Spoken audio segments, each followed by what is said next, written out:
To the Assad regime, Russia, and Iran, your forces and proxies are carrying out these crimes. Your barrel bombs and mortars and airstrikes have allowed the militia in Aleppo to encircle tens of thousands of civilians in your ever-tightening noose. It should shame you. Instead, by all appearances, it is emboldening you. You are plotting your next assault. Are you truly incapable of shame? Is there literally nothing that can shame you? Is there no act of barbarism against civilians, no execution of a child that gets under your skin, that just creeps you out a little bit? Is there nothing you will not lie about or justify? Samantha Power has just written this new book. It's called The Education of an Idealist. It's out as of right now. Joining us for the interview is former UN Ambassador Samantha Power. It's great to have you here. Congratulations. So good to be here. Thank you. So you're a very good writer, which makes it more fun and honestly, truly engrossing to read a memoir about a former U.S. official. Well, which is an unusual thing. Thank you. So thank you for writing a book that's a pleasure to read. I'm not sure about the genre, the bar, like where the bar is on the former government official. The former official memoir is not usually a great book. Right. This is a good book. Let me ask you about that footage that I just played there of you, and that's December 2016. So that's after the November 2016 election. Obviously, that is a confrontation over things that are going on with Syria. You are directing those remarks to your Russian counterpart at the UN.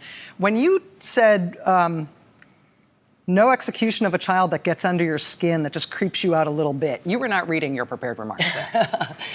Those are not cleared by 45,000 people in the bowels of the State Department, no.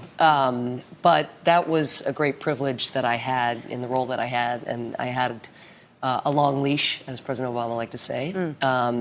And, you know, part of what went on in those jobs, and could be a little bit terrifying at times, but was to have to play out those confrontations with Russia on live television, feeling like you're back in the Cold War. I mean, that wasn't the job I thought I was taking. I was taking a job where we had moved into the reset. We were going to try to figure out how to solve problems like we did on the Iran nuclear file together. But then not long after I arrived, they invaded Ukraine and then do what they do in Syria. I will say that video, I think, which went viral, as they say at the time, may have gone viral a little bit because of the barbarism of what they were doing in Aleppo and what the Syrian regime was doing. But I do think, to your point about the timing, that it was a lot about people feeling desperately longing for people to still retain the ability to feel shame, including in our own politics. And, of course, the revelations about Russia's interference in the election, which had been known in advance of November up to a point, but then really, burst onto the public stage.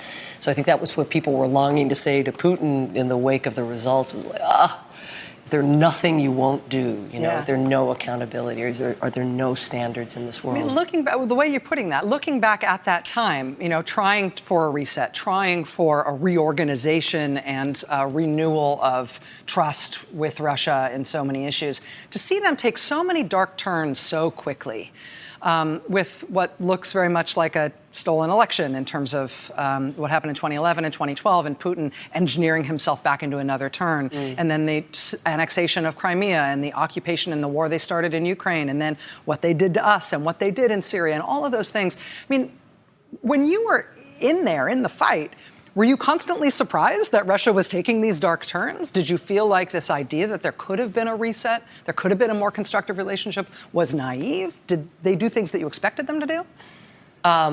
They exceeded my worst expectations, let me put it that way, certainly culminating in the scope of the election interference, the multifaceted nature of it. I mean, some of that, we really got more and more of the details of that as time unfolded. We knew, what they were doing and tried to raise the flag about what they were doing ahead of time, but nowhere near at the scale of it. But, the Russian system, like many around the world, was also comprised of people with very different sensibilities. And so my counterpart was trying to kind of pull water from a stone, try to forge some form of cooperation. At the same time, publicly, he's spewing Putin's line, knowing that if he doesn't, he'll lose his job or God knows what else.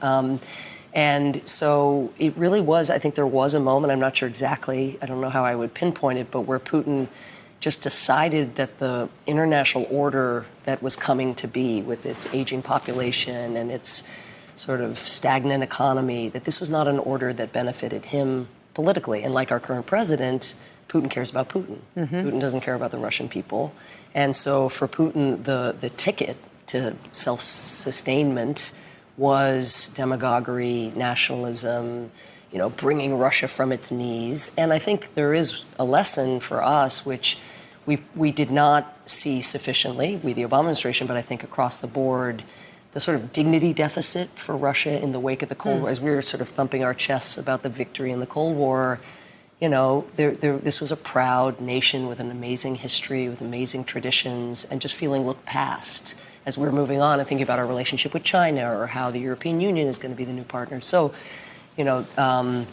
I think all of us have to look back at the missed moments. Maybe there was some initiative or something that we could have tried that would have met them where they are. But I think Putin's own objective in enhancing his own power led him to basically tear up the envelope of the world. And to decide that nothing that Western-led order could deliver to him in terms of consequences was anything that he was going to care about. I have to ask you about today's news that the president is going to be looking for a fourth national security advisor, which is an unprecedented pace. Right, exactly. So far, he's going for number 4, but he's already broken his own record in terms of the number of national security advisors he's blown through. I wonder, just having been part of the National Security Council process, having spent all those years with President Obama, who obviously had a very different approach to these matters, is it dangerous? Is it things that we as regular citizens should worry about to have that kind of turnover and that kind of job? No question. And when you compound the vacancy there now with who just held the job, right? Because having John Bolton as National Security Advisor had its own perils associated with it, as we saw in nearly launching a military strike against Iran. But if you combine that with not having a Secretary of Homeland Security, a Deputy Secretary of Homeland Security, 20 senior vacancies at the Pentagon, multiple ambassadorial posts without ambassadors in really important places, and then no Director of National Intelligence, no Deputy Director of National Intelligence. I mean, these jobs exist for a reason. Yes, there can be too much bureaucracy, but to have senior people around the room who I hope this happens in some room somewhere in the Trump administration. It's not evident that it does, but where you have people with different viewpoints who challenge propositions that are at the table, bringing their different life experiences, their different so-called equities. That's just, there was no process under John Bolton. There has been no process really from the beginning. You chafe at some of the process. In the book, you talk about being amazed at how many cooks there were in the kitchen and how many people had to sign off on stuff. It's spinach, right? Like in this, initially I chafed so much, right? Because all the clearances and the, just the bureaucraties and I'm a doer and wanting to try to think about how we promote human rights or how we curtail assistance to an abuser or how we do this or that. And there are 15 people that I have to check with before I even meet with a dissident in the White House. It made me crazy.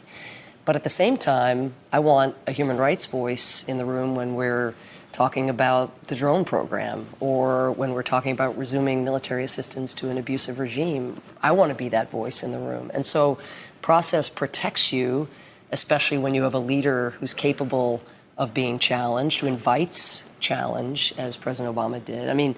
If I was quiet, tell these stories in the book, if I was quiet in a meeting, but I have sort of not the best poker face in the history of the world. And Obama would be like, what's wrong with Sam? She's sick? Are you sick? Like, well, what's on your mind? You're frowning. What do you, he wanted. Draw you out. Yeah, and then he may not like what I heard, and he may regret that he called on me, but it's the complete opposite. Why did Bolton lose his job?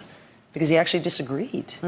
And so, you don't know what to fear most, Bolton agreeing with the president or Bolton disagreeing and, but any dissent, anything that isn't aligned with the mercurial instincts of this person who rules by fiat and not through a deliberative process, is not only frowned upon, but they get the axe. I have one last question I want to ask you about this book. Can you stay for just a second? Oh, yes. Samantha Power is our guest. The new book is called The Education of an Idealist. We'll be right back. Hey there, I'm Chris Hayes from MSNBC. Thanks for watching MSNBC on YouTube. If you want to keep up to date with the videos we're putting out, you can click subscribe just below me or click over on this list to see lots of other great videos.